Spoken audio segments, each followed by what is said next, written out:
What if everything you thought you knew about ancient myths was only half a story?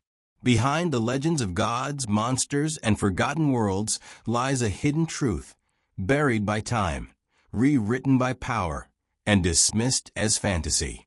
The myths they don't want you to know uncovers the stories they never wanted you to hear. From suppressed legends to forbidden knowledge, we're diving into the secrets that challenge history, religion, and reality itself. Get ready to question everything, because the truth behind the myths is stranger and more powerful than you ever imagined. This is mythology like you've never seen it before. A world wrapped in story. From the earliest fireside gatherings to the halls of mighty temples, myths have always shaped our understanding of the world. They tell of gods who walked among men, beasts born from the abyss, and lands now lost beneath the sea. These stories echo across every culture, not as mere fantasies, but as encoded memories. But what happens when the storytellers change? When myths are altered, buried, or weaponized? The myths they don't want you to know is not just about tales of old. It's about the power of narrative. About how myths have been edited, suppressed, and rebranded to serve new empires, new ideologies, and new gods. And more importantly, it's about what still lingers beneath the surface. Whispers of a deeper truth they hoped you'd never uncover. Myth as memory. To understand the myths they don't want you to know, we must first grasp what myth truly is. Myth is not just a story. It is memory disguised in metaphor. It is history encoded in symbols. Before writing, before science, and before institutional religion, myth was how humans passed down their understanding of the cosmos, the earth, and their place within it. Ancient peoples weren't naive. They knew how to encode truth in story. Myths of great floods, sky gods, underworlds, and tree of life symbols appear across vastly different cultures, too similar to be coincidence. Either humanity experienced something collectively, or someone preserved something intentionally. This makes mythology a kind of time capsule, one filled with clues about lost civilizations, cosmic events, or spiritual insights too vast for literal language. Mythology as a threat to power. So why suppress myths? Because myths preserve alternative truths. And in a world where control is maintained through a unified narrative, those truths are dangerous. When empires rise, they don't just conquer land, they conquer story. The Roman Empire, for example, absorbed Greek mythology, rebranded deities, and elevated its own rulers to godlike status. When Christianity became the state religion, older myths were either demonized, rewritten as allegories, or buried altogether. Pagan gods became devils. Sacred feminine figures became witches. Oral traditions were silenced. What remained was a mythological vacuum, one filled only with the approved canon. This wasn't about spiritual truth. It was about control. Suppressed myths from around the world. Let's look at some of the most powerful myths that were suppressed, forgotten, or distorted, and why they still matter. 1. The serpent before the fall. In many ancient cultures, the serpent is not a symbol of evil, but wisdom. In Sumerian and Mesoamerican traditions, serpents represent divine knowledge, healing, and transformation. Even the Kundalini serpent of Hindu tradition symbolizes spiritual awakening. But in Genesis, the serpent becomes the villain, the deceiver. Why? What if the serpent wasn't the enemy of God, but of those who claim to speak for God? What if the fall was not a fall from grace, but an awakening to hidden knowledge? This reinterpretation paints Eden not as a paradise lost, but a prison escaped. 2. Atlantis and the War of the Gods. Plato's account of Atlantis is dismissed as allegory, but it's echoed in countless other cultures. A great civilization destroyed by pride, war, or divine judgment. The Hindu texts speak of flying machines, vimanas, and catastrophic wars. The Bible mentions Nephilim and cities destroyed by heavenly fire. The Norse tell of Ragnarok. The Mayans tell of world ages ending in flood. Are these just coincidences? Or do they reflect collective memory of an ancient high civilization, technologically or spiritually advanced, that was wiped out? If so, our true history is far older and more complex than we've been told. 3. The divine feminine. Most ancient religions once honored goddesses alongside gods. From Isis in Egypt to Inanna in Sumer, from Shakti in India to Sophia in early Christianity, the divine feminine was central to spiritual balance. But over time, patriarchal systems suppressed the feminine. The goddess became the harlot. The priestess became the heretic. And the Holy Spirit, originally understood in some texts as feminine, was rebranded. This suppression wasn't accidental. It dismantled the holistic understanding of the universe as both masculine and feminine. And in doing so, it robbed humanity of spiritual balance. 4. The Watchers and the Nephilim. The Book of Enoch, banned from most Bibles, speaks of heavenly beings, the Watchers, who descended to earth, taught forbidden knowledge, and produced hybrid offspring with human women, the Nephilim. Why was this text removed?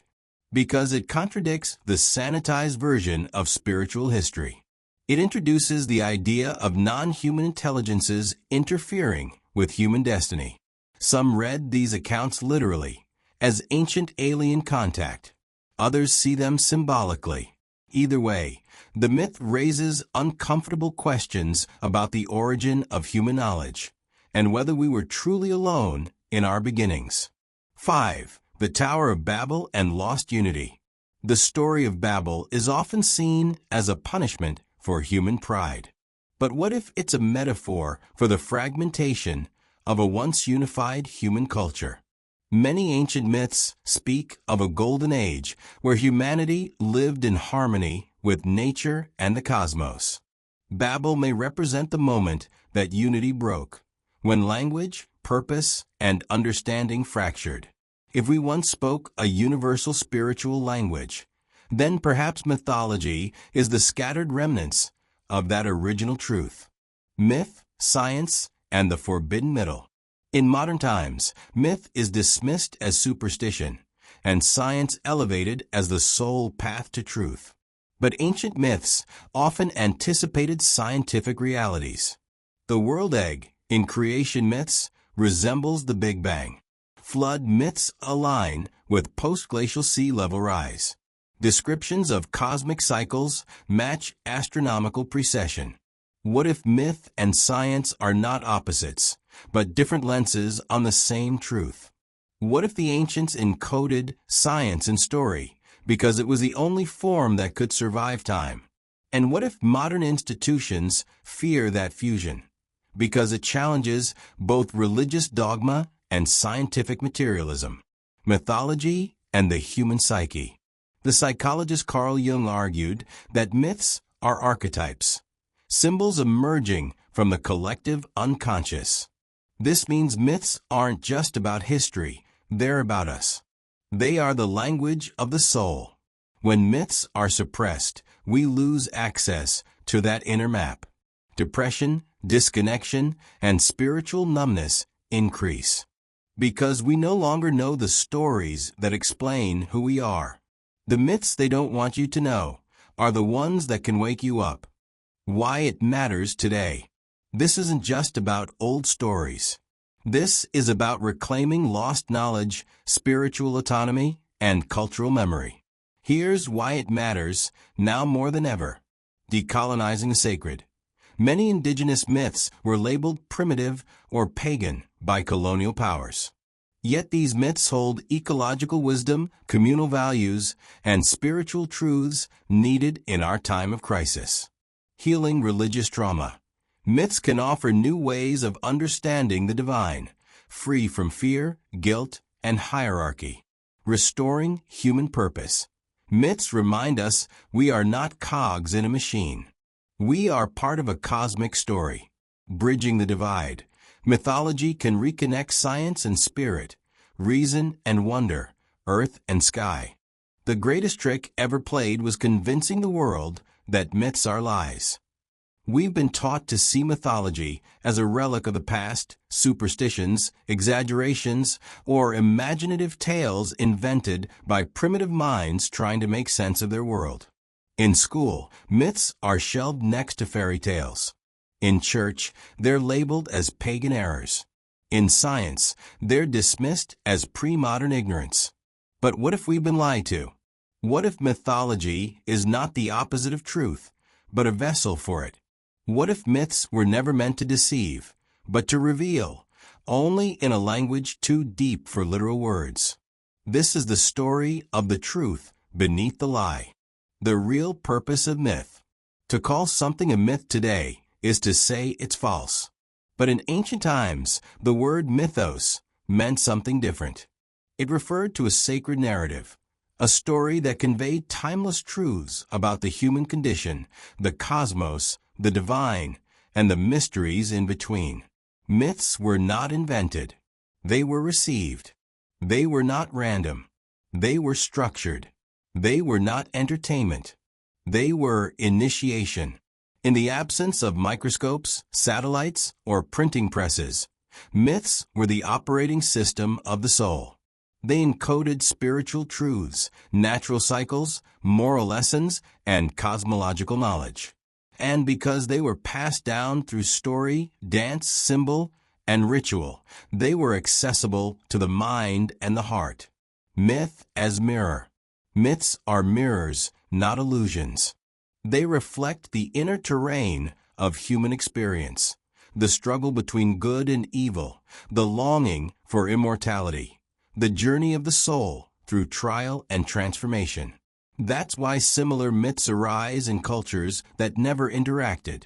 The hero's journey, the great flood, the divine child, the descent into the underworld. These aren't just stories. They're patterns, archetypes embedded in the collective unconscious. Carl Jung, the Swiss psychologist, argued that myths emerge from the deepest layers of the psyche. We don't invent them. They emerge from us. They reflect our fears, our hopes, our traumas, and our truths. And yet we've been told they're lies. The silencing of myth.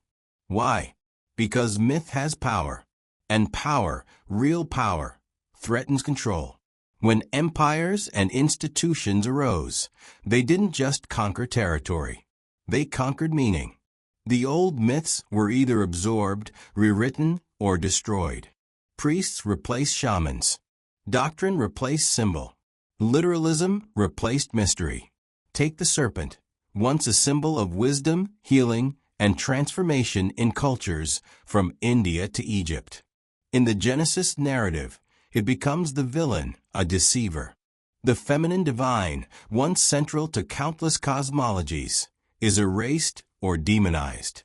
The cyclical view of time is replaced with a linear, judgmental one. Beginning, fall, redemption, end. Myth was replaced with dogma, and dogma requires obedience.